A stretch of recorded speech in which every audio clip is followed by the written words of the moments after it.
good morning. Ayan, busy na naman ang nanay. Happy Monday, guys. At ang nanay ay busy na naman mag-prepare ng pangbaon ni Asher sa school. Gagawa ako ng puto.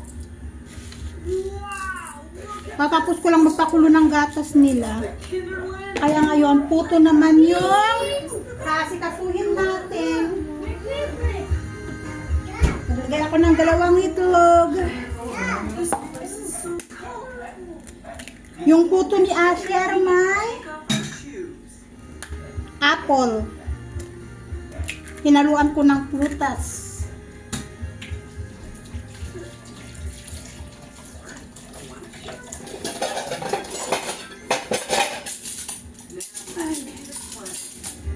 Hindi pa kasi ako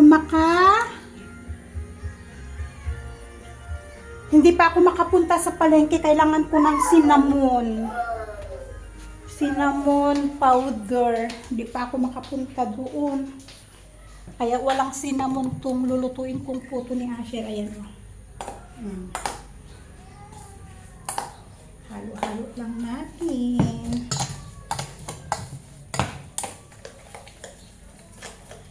Ang nanay na pacham. Ano guys, yung pagluluto ko nito, tansyahan na lang, wala na yung yung measure, wala. Lalo kapag ganito na umaga, wala, tinatansya ko na lang talaga. Wala na yung exact measure, tansyahan na lang. Kasi madalas ganito ang niluluto ko kay Asher. Minsan naman, banana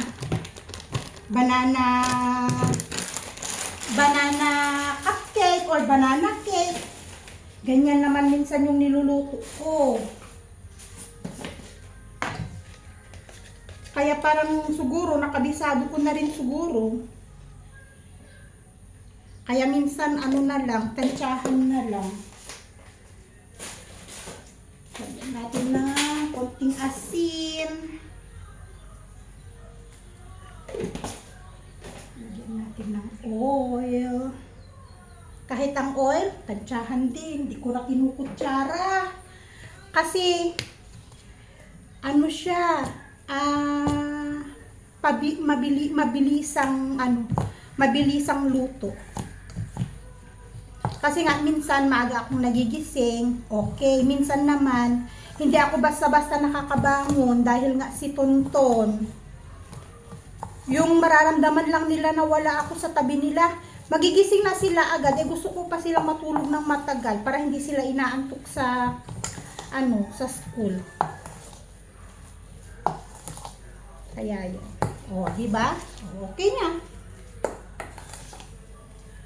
Okay na to. At mag-steam na tayo. Hindi ko magamit ang aming oven kasi naka-open yung aming heater.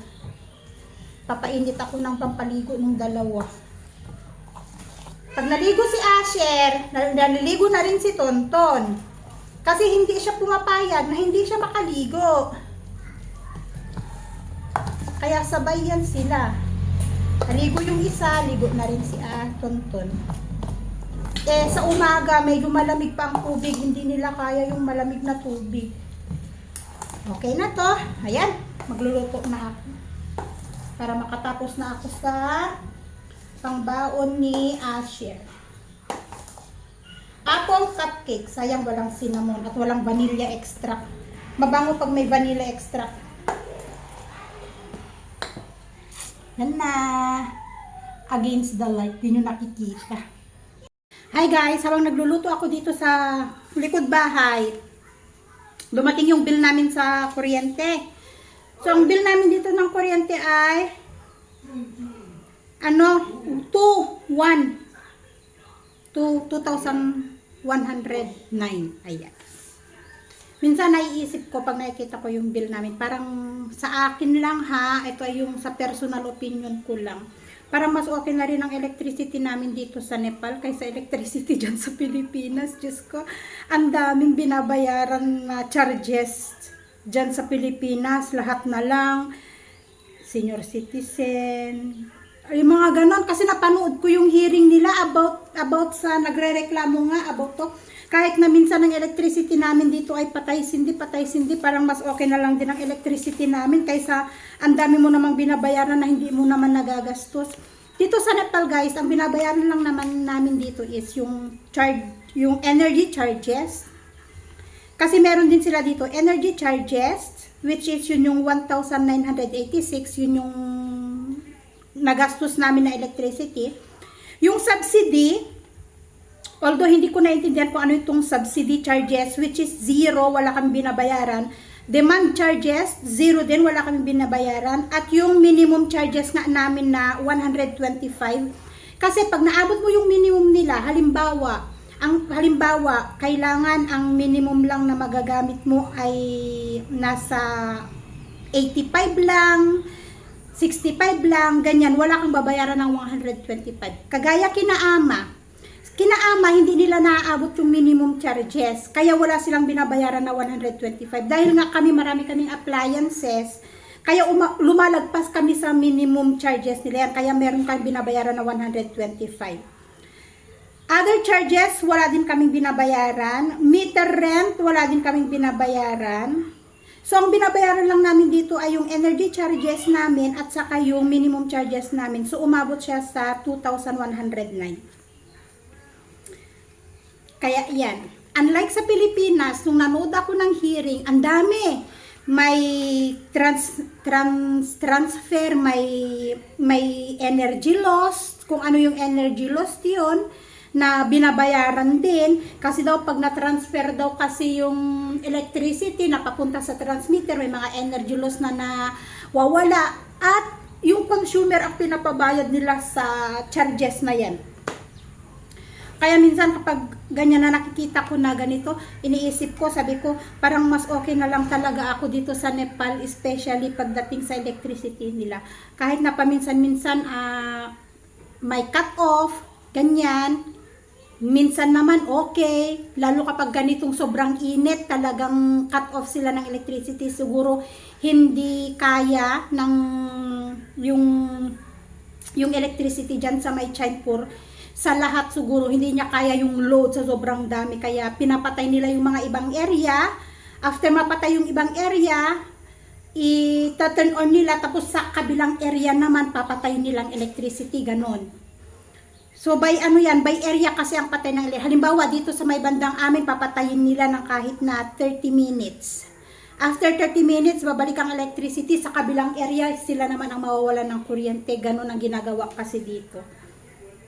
Okay na, ganito na bill kaysa yung napanood ko, yung mami nagrereklamo from 700 na binabayaran niya, pinakamalaking binabayaran niya kapag medyo madami silang 2,000. Tapos ngayon yung reading sa kanya 7,000, ganun kalaki yung akyat ng kanyang babayaran sa dami ng charges na ay grabe.